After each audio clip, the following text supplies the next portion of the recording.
অনির্বাণ ভট্টাচার্য মোটামুটি কম বেশি সবাই তাকে চেনেন। লাস্ট বই বলতে তার একটাই শুট হয়েছে, রঘু ডাকাত।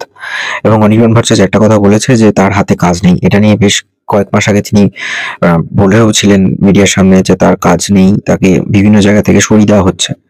তো রাজনৈতিক প্রেক্ষাপটের যে তিনি শিকার হয়েছিলেন সেটা খুব বোঝাই যাচ্ছিল যে রিসেন্ট টাইমে এরকম প্রচুর ইনসিডেন্ট ঘটছে যে এখানে কোনো একটা নির্দিষ্ট দলের ছত্রছায়া থাকলে আপনার কাজ পেতে অসুবিধা হবে না, আদারওয়াইজ আপনার প্রবলেম হয়ে যাবে।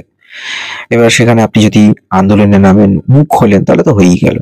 যাই হোক, কম বেশি অনেক কিছু ঘটে গেছে। এবার অনির্বাণ ভট্টাচার্য তার যে হুলিগানিজম ব্যান্ড আছে, সেখানে ওই মেলার গানের পর যে গানটা গেয়েছে, তুমি যত মস্তি করবে জানি, এই গানটা মোটামুটি আলোড়ন ফেলে দিয়েছে সোশ্যাল মিডিয়াতে। অনির্বাণ ভট্টাচার্য একটা কনসার্টে গেছে এবং এই গানটা গেয়েছে।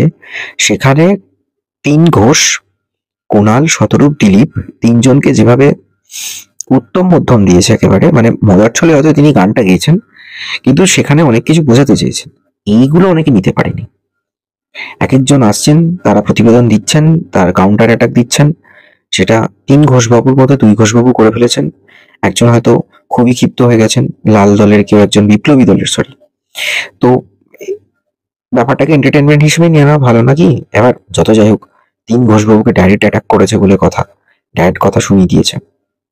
তো অনির্বাণ ভট্টাচার্য কাজ পাচ্ছে না, কিন্তু রাজনৈতিক প্রেক্ষাপটের শিকার হয়ে তিনি পরপর দুখানা মাস্টার স্ট্রোক। ফার্স্ট গানটা হুলিগানিজমে যেভাবে হিট হয়ে গেছিল, মেলার গান, তারপর এই গানটা কনসার্টে এসে যেভাবে দিয়েছে, খবরের কাগজ এবং যা যা বলেছে, সেটা মানতে হবে এটা অনির্বাণ বলেই সম্ভব। তার মতো ঠোঁটকাটা, তার মতো স্পষ্ট বক্তা মানুষ এইভাবে যে বলেছে, কে লিরিক্স কে কম্পোজিশন দিয়েছে আমি জানি না, লিরিক্সটা অসাধারণ ছিল।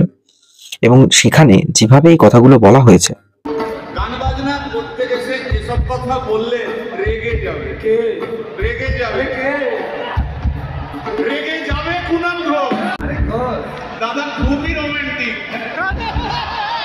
বলতে যাচ্ছে না, গয়না দোকান সব তুলে দাও, গরুর দুধের সোনা বলছে। ভাই ওই বিপ্লবীদের পার্টি আরেক ঘোষ আছে, বুঝলে? আরেক ঘোষ আছে ওই বিপ্লবীদের party. TV channel party office বড্ড হাঁটাহাঁটি, তাই কিনেছে গাড়ি, দামটা বেশি খুব, ফেসবুকেরই রাজা মদের দাদা। যেভাবে কথাগুলো বলা হয়েছে সেটা মানতে হবে যে অনির্বাণ ভট্টাচার্য বলেই বোধহয় এটা সম্ভব। মানে একান্ত পক্ষে যে তিনটে দলকেই টার্গেট করেছে। তাদের এমন নয় যে দলকে টার্গেট করেছে, দলের নাম ধরে, যে এখানে এই খবরের কাগজে সহ্য হয় না। একজনকে বলেছে যে গরুর দুধ থেকে সোনা পাওয়া যায়।